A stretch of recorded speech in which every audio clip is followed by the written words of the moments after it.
Bom dia, boa tarde, boa noite. Eu sou a Indiara Maíra de Souza, mestranda do PPGEC da Unijuí. E eu sou Cássia Guetens Darui, mestranda do PPGEC da Unijuí. E hoje nós estamos aqui com a professora doutora Diana Parga, da Universidade Pedagógica da Colômbia, para falar um pouquinho sobre o ensino de ciências. E eu gostaria, em primeiro lugar, que a prof se apresentasse, falasse um pouco da sua trajetória acadêmica, o que vem pesquisado. Fique à vontade. Tá, muito obrigada. A primeira coisa que eu quero fazer é agradecer o convite da universidade para eu estar aqui nos eventos, principalmente no ENA7. Agradecer à professora Maria Cristina Pancera, a vocês por esta pequena entrevista.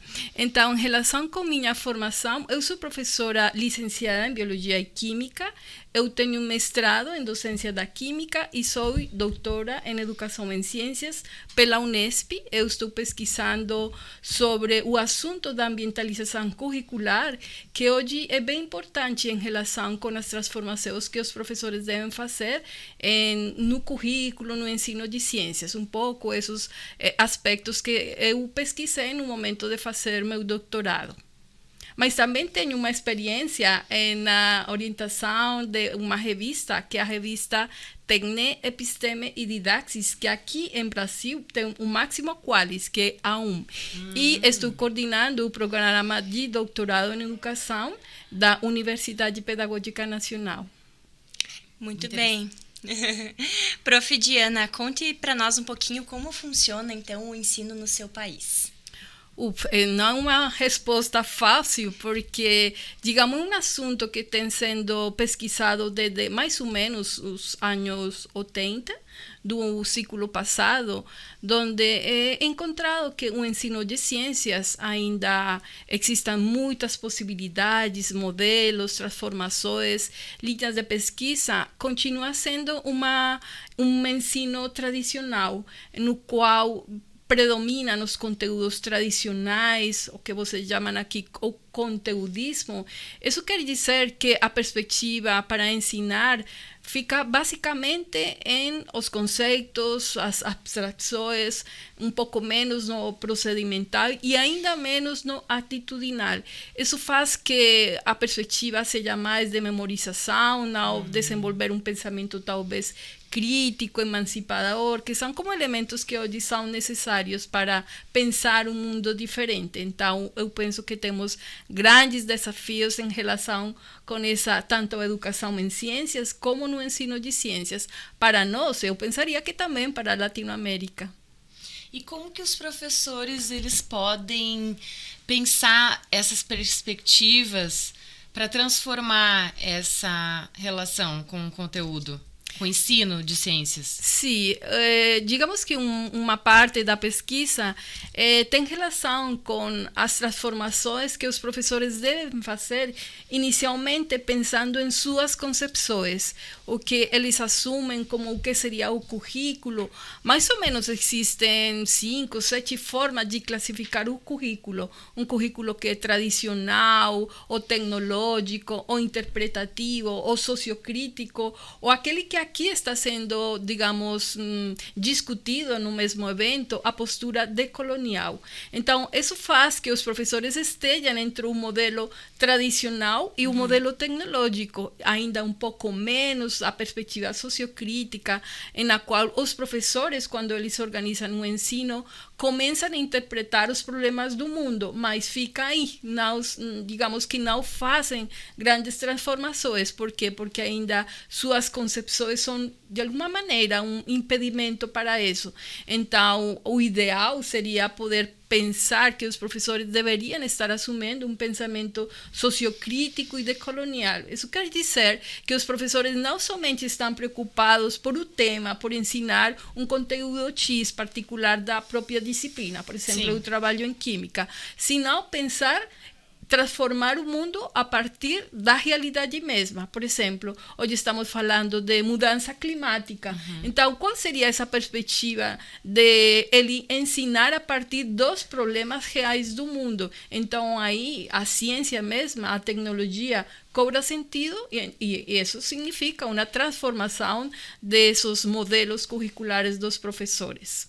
Então, seria uma questão de mudança de pensamento para transformar os métodos de ensino e trazer a ciência mais para uma relação da realidade, né? Trazer essa reflexão para as questões, para os desafios atuais, é isso? Digamos que é uma das dimensões, principalmente o pensamento do professor. Por quê? Porque o nosso pensamento tem uma influência na nossa forma de agir, de actuar, de como nós, como professores, fazemos o ensino, por exemplo. Então, muito importante que tenhamos essa consciência para saber o que devemos transformar e, a partir disso, poder pensar em novas estratégias para, definitivamente, digamos, permitir que os alunos desenvolvam outras habilidades, como diriam aqui, um pouco uma palavra que não é boa, mas umas competências diferentes para um mundo que é desafiante. Por exemplo, a Unesco falava que hoje os alunos devem ajudar a resolver os problemas do mundo. Então, um desafio que é muito grande e eu penso que com uma perspectiva tradicional da ciência não é possível, do ensino de ciência não é possível. Por quê? Porque os alunos somente eles estão memorizando, Sim. não tem possibilidade de um pensamento crítico, de um pensamento controversial. Então, isso faz que o professor não termine transformando o ensino como tal. Prof, e tu tens alguma ideia de quais ferramentas, então, que nós, enquanto sociedade ou as universidades podem utilizar nesse processo de auxiliar os professores para essa transformação, então? Sim, precisamente dentro da linha de pesquisa que nós estamos trabalhando, digamos, um pouco a perspectiva das controvérsias, dos aspectos controversiais ou questões sociocientíficas, como são chamadas dentro do contexto da literatura, ou questões socialmente vivas, porque isso significa pensar em problemas reais. Sim. E nesse, digamos, processo não é suficiente o conhecimento da ciência, senão que se precisa de outros conhecimentos, o que Boaventura de Sousa Santos fala, como reconhecer outros saberes, ou seja, a ciência não é a única possibilitadora para ajudar em resolver esses problemas. Então, nessa perspectiva, os temas controversiais têm um papel importante no contexto didático. Seria não tanto como uma estratégia, porque digamos que está tendo uma transformação para permitir entender, inclusive, como um modelo para transformar tanto as concepções dos professores, os modelos didáticos, mas, sobretudo, o principal desafio que nós, como professores de ciências, temos, que é formar politicamente os alunos, as novas, digamos, gerações, para que eles tomem decisões e participem do mundo, como a partir do conhecimento científico, entre outros. Sim, que é uma consciência social e não é papel só da disciplina de ciências. Deveria haver um conjunto, né, de formação entre todas as disciplinas para que a gente pudesse formar para a cidadania, para uma consciência social, para a sustentabilidade, para pensar que o mundo ele, né, precisa de soluções emergentes, urgentes agora. Você citou a questão climática. Parecia anos atrás que estava longe.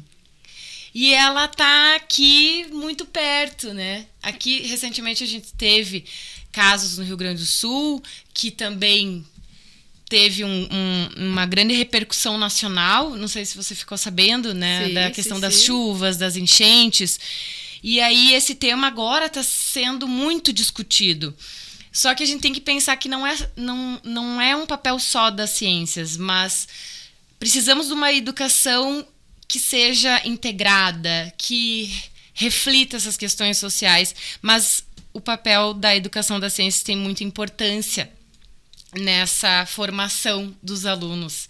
E que interessante escutar como é lá na Colômbia, que nós temos aqui desafios parecidos, também há essa dificuldade de, muitas vezes, aproximar o ensino das ciências para a realidade.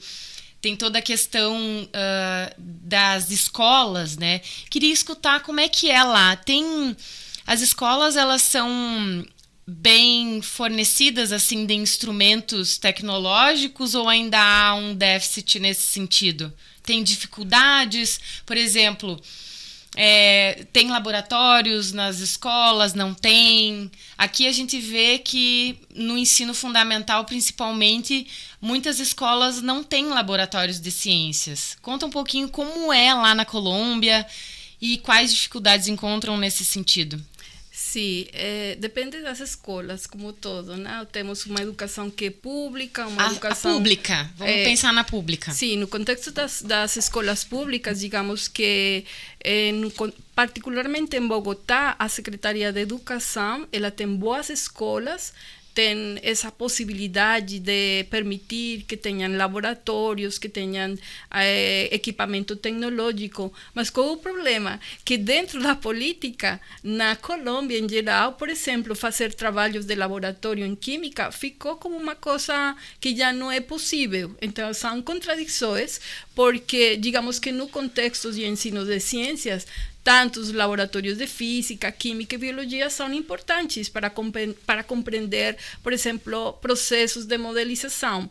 Claro, alguns argumentam, isso pode ser feito através das novas tecnologias, fazer uma modelização através de, não sei, um software, alguma coisa assim, mas isso é diferente, pode, como aqui está sendo falado, desenvolver um pensamento computacional, mas quando o aluno se enfrenta a uma artificialidade, não sei se existe a palavra, mas ele pode interpretar um mundo pequeno através da representação do que significa um laboratório. Então, digamos que existe esse fornecimento para a maioria das escolas, não todas, como acontece normalmente, não? Sim. Prof, então, agradecemos pela tua disponibilidade, pela tua presença no evento aqui da Unijuí também, que com certeza agregou bastante. E então, ficamos por aqui. Este foi o Consciência, podcast aqui do PPGEC, que está disponível no Spotify e agora também no YouTube.